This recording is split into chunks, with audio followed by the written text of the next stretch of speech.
ENFPs are known for their zany, imaginative personalities, but there are some downsides to having such an excitable mind. If you're an ENFP, you're probably well aware that your personality type has some weaknesses. But if you're not, then this video on ENFP weaknesses will help shed some light on some of the things that need to be worked on and why you struggle with them and what you can do about it. Hey, I'm Sherman, and welcome to Geek Psychology, where we talk about personality type and how to find your true character and level it up so you can play life better. Did I say that right? Level it up? Level it up? ENFPs are some of the most original and creative of all the personality types. They are the true idea people, and they're always youthful and usually have this optimistic feel to them. They're enthusiastic and willing to try anything.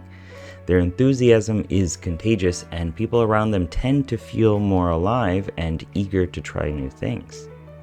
But what about their weaknesses? Here are the main weaknesses that I came up with, and I'd like to hear your opinions as well down below in the comments. ENFPs are often seen as being too idealistic and not practical enough. So the problem with being too idealistic is that it can make it difficult for ENFPs to come up with, real, tangible, realistic plans of action. So they tend to focus on what could be rather than what actually is. And this can lead them into a trap where they spend a lot of time and energy trying to create something that only exists in their mind and probably only will exist in their mind. ENFPs can be impulsive, and they have a tendency to jump into things without thinking them through. They also have a hard time sticking with one project or idea for a long time, which can make it difficult for them to actually complete tasks that require sustained concentration. ENFPs can sometimes be a little too quick to jump into something without thinking it through, right? They don't like missing out on new experiences. So if an opportunity presents itself, and it does all the time, especially if you're constantly looking for new opportunities and possibilities, then ENFPs like yourself want to take it immediately without thinking about the consequences. ENFPs also tend to be poor money managers. So one way this comes up is by sacrificing long-term goals for short-term gains. And so the desire to explore and to know what's in the box is often stronger of a compulsion. It often wins over how can I invest this money to make my future more stable and consistent.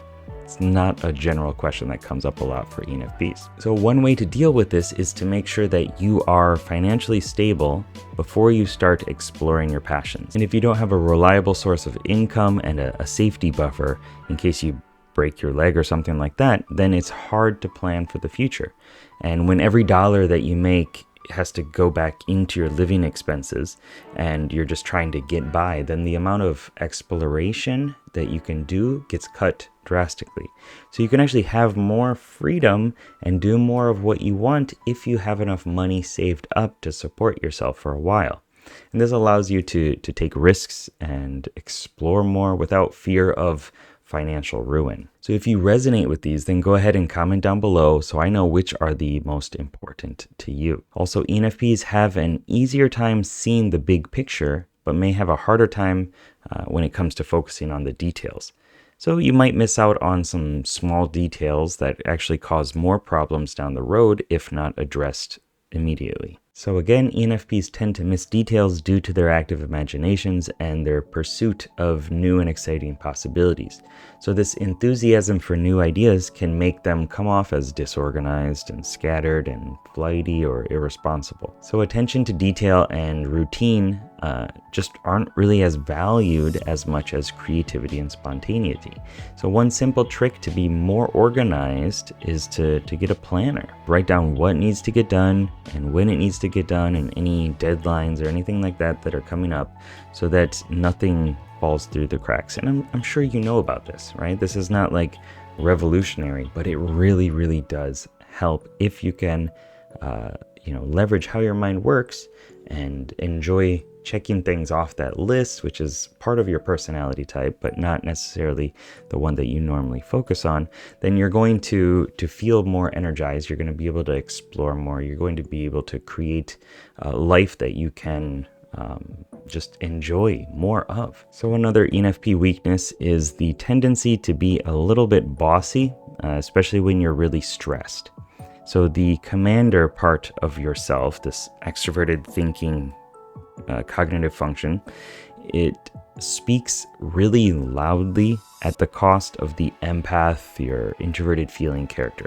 So it's a lot easier to just take quick actions and get feedback on them instead of actually taking the time to stop, to slow down, to mull over your values, your conscience, and really consider what kind of person you are becoming when you take an action. It's so much easier to just go, right? So sometimes values get pushed aside and or maybe they're just kept at surface level, and did I get what I wanted becomes the question that your mind is constantly trying to Google search, right?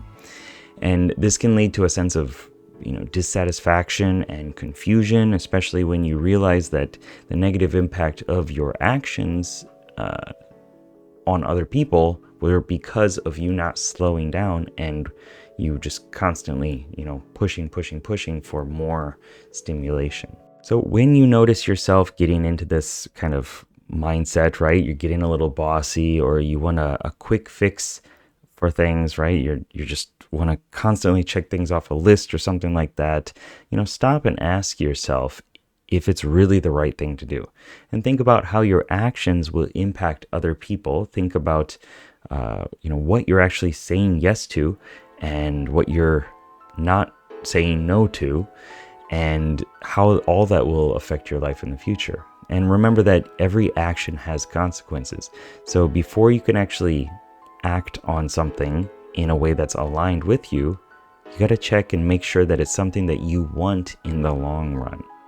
And if you can do that regularly, then you'll be eventually creating a life that is more aligned to your values, lets you be more creative, lets you be more spontaneous, and you actually have the financial stability, you have the emotional clarity to do all these things that you really want to.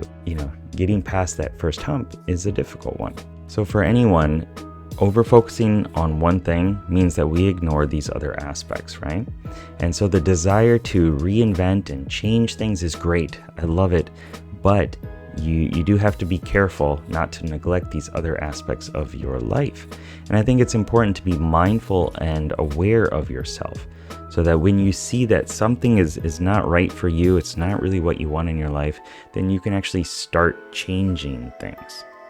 So take the time to reflect on what your values are, on how they impact your decisions, and how you want to live your life, and use those as the base. And then use that explorer, extroverted intuition character within you to make the changes in yourself and in the world that you actually want to.